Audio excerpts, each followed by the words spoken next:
The question isn't at what age I want to retire, it's at what income.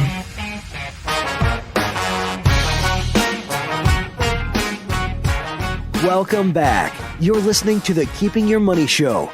Is your 401k okay? You can have Jamie Westenbarger professionally manage your company retirement plan. Through an exclusive relationship, your 401k, 403b, or other retirement plan can be professionally managed right where it's at. Call Jamie right now at 888-98-MONEY to set up your appointment to learn more about this amazing new program. And now, here are your hosts, Jamie Westenbarger and Bart Steinler.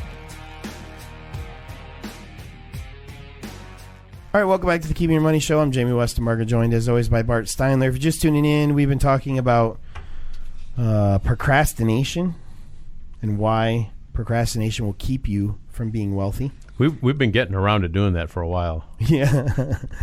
And 8 surprising things you may not know about your retirement. We have a theme of 8s today because next we're going to talk about 8 financial decisions you'll regret forever. I should have just changed it to 7 to make it not seem strange that they're both 8. But all right. We probably won't get to all of them either. So yeah, we never do.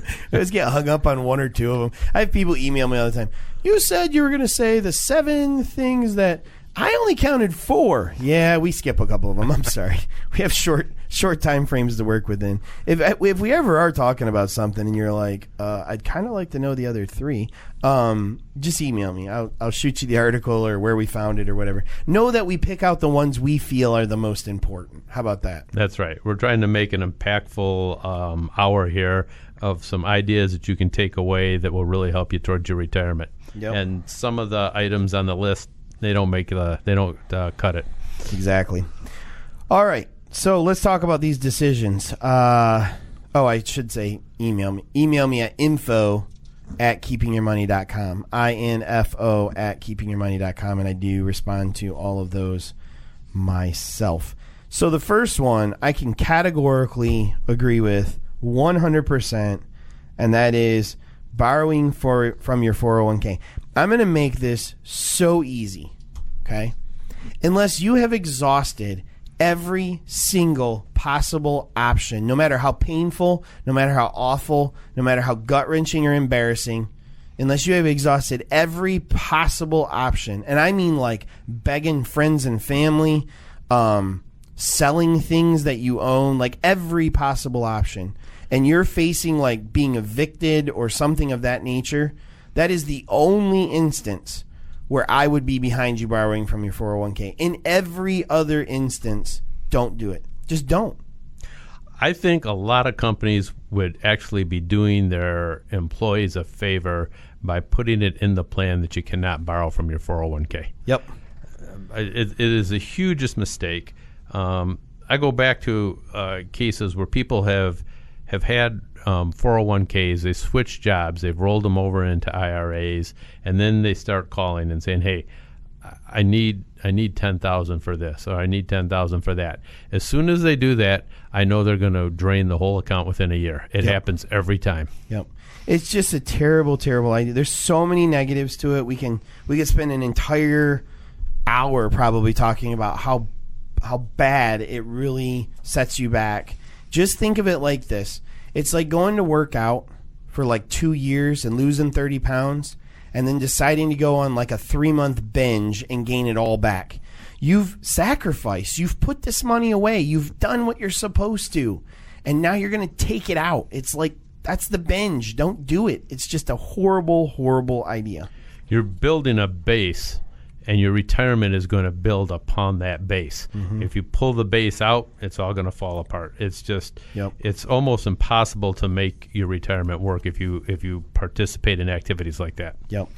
This article from Kiplinger says claiming Social Security early. I actually want to change that to claiming Social Security without thinking about how and why you're doing it. I don't necessarily think always claiming early is wrong, but I think you need to have a really good plan, purpose, and reason for how you're claiming Social Security, regardless of when it is, because it's a big decision. And once you make it, you're kind of stuck with it. So you want to make sure that you don't just go down to the Social Security office because you turn 62 without really looking at the ramifications of that decision. Once again, Social Security is not the place to go for advice on how you draw your Social Security. Most It's the definitely place not. to go to process your Social Security claim once you've made the decision. Your advisor and you should be working on this together to figure out what works best for you. Yep. There's a couple here that I don't feel apply to too many people in our listening audience, so we'll skip a couple. But this one I like a lot because we run into this so much, Bart, and that is bankrolling your kids. The idea that your children's education, wedding, first home, car, babies, student loans, clothing allowances, whatever, should come before your retirement. You need to vanquish that from your thought process right now, because there are a lot of people out there that are within 10, maybe 15 years from retirement who are absolutely torpedoing their possibility of retirement because they cannot tell their children no. And it is a huge mistake. Number one, because we're seeing most of these millennials unable to find employment, so the likelihood that they're going to be able to support you is drastically declining. And secondly, if you don't have any money in retirement, like, I'm glad Johnny got his degree and, is a manager at Costco, but what are you going to do? I mean, we all want to help our kids. I mean, Bart, I know you wanted to help Zach, and I want to help my kids. And, I understand that, but you need to help from a position of power. It's kind of like on an airplane when they tell you got to put your own oxygen mask on before you can put your kid's oxygen mask on. Because if you pass out, you're going to both die, right? Well, it's the same thing. I mean, if you're broke and your kid's homeless, how did paying for all of that stuff for them help either one of you? Right. And you know what? You may be teaching your kids a very valuable lesson by saying no. Because if they see that you always come up with the money when there's a need, they're not likely to figure out how they can do it on their own. Maybe if there's not $30,000 available from mom and dad to pay for that wedding, they figure out how to have a wedding for $8,000. Or it's really that important to them, I guess they'll go find the $30,000. Right. And then they can deal with the ramifications of spending that much money on a wedding that has a 45% chance of failure in this country.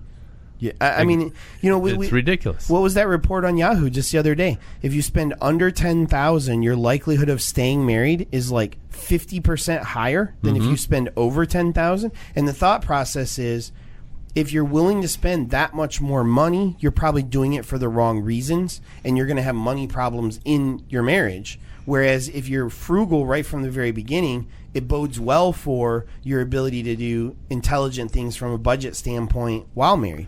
Sure. And then that couple is going to start having some conversations actually before the wedding about, well, how important is it that we spend a lot of money on this wedding? Is it supersede us having a down payment for a house? We have a certain amount of money here, and we have other things that we need to do. Well, let's learn to take this money and adjust it according to our priorities. Yep. And hey, there's a life lesson that is going to pay them back many, many times over that they wouldn't have had because mom and dad were going to write the check. Yep, absolutely. This one, passing up on professional advice when you need it. We live in a world of the internet where it's so easy to go on WebMD and figure out what disease you have. It's so easy to go on to, LegalZoom and print off all your estate planning documents. It's so easy to go on to one of these, planning websites and figure out all your... But the reality is, like, there are entire industries built around these things because it's not that easy. Like, It's so easy to mess it up, too. Yeah, you don't go to law school because you can just print something off LegalZoom. Now, don't get me wrong. You need a power of attorney? Sure, print it off, sign it, you're good, right?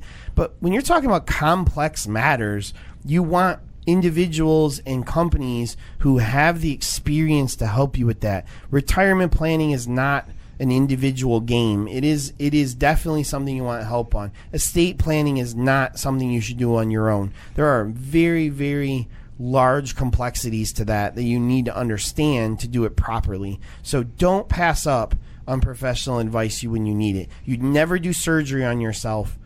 It's not really any different. It seems like maybe it is, but it's really not different.